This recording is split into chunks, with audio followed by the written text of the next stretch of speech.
বিশ্বাসের বাঁধ ভেঙে গেল। আনান্না আর আমি বিয়ে করেছি 2 বছর হলো। তুমি কোনোদিন আমার অবদান দেখোনি। তুমি সব সময় আমাকে অপমান করেছো, হেয় করেছো।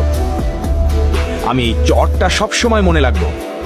আর যে কুকুরটাকে তুমি 2 বছর ধরে পালছো, সে আজ যাচ্ছ।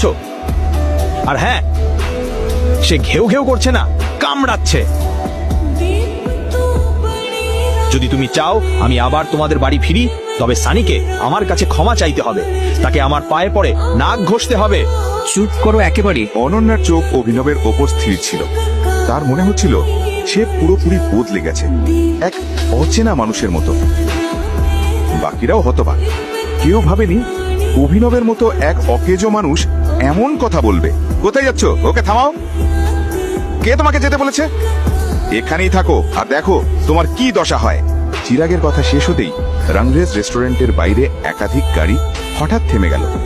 অভিনবকে মারার জন্য চিরাগ শহরের সবচেয়ে ভয়ঙ্কর গুন্ডা ইরফানকে ভাড়া করেছিল। ইরফান আর তার লোকেরা ভেতরে ঢুকতেই চিরাগ বলল, ইরফান ভাই, অবশেষে আপনি এলেন। বলো চিরাগ, কি ব্যাপার?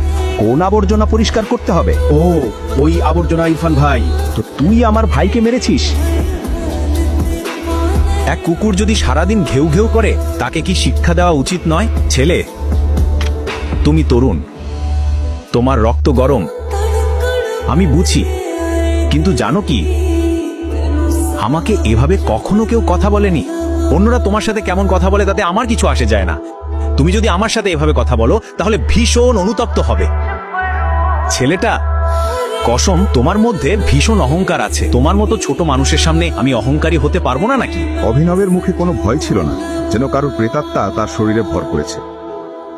এই লড়াইয়ে অভিনবের আঙুল থেকে একটা আংটি খুলে গেল। সেটা গুড়িয়ে ইরফান ভাইয়ের পায়ের কাছে গিয়ে থামল। যখন ইরফান ভাই আংটিটা তুলল, তখন মনে হলো যেন সে জ্বলন্ত কয়লার ওপর পা দিয়েছে। সে সঙ্গে সঙ্গে অভিনবের পায়ে পড়ে গেল আর বলতে লাগলো, টাইগার, আমাকে ক্ষমা করে দাও টাইগার, আমি বড় ভুল করেছি। অভিনবের গোপন কি সবার সামনে ফাঁস হয়ে যাবে এখন? তাকে কি সবার কাছে নিজের আসল পরিচয়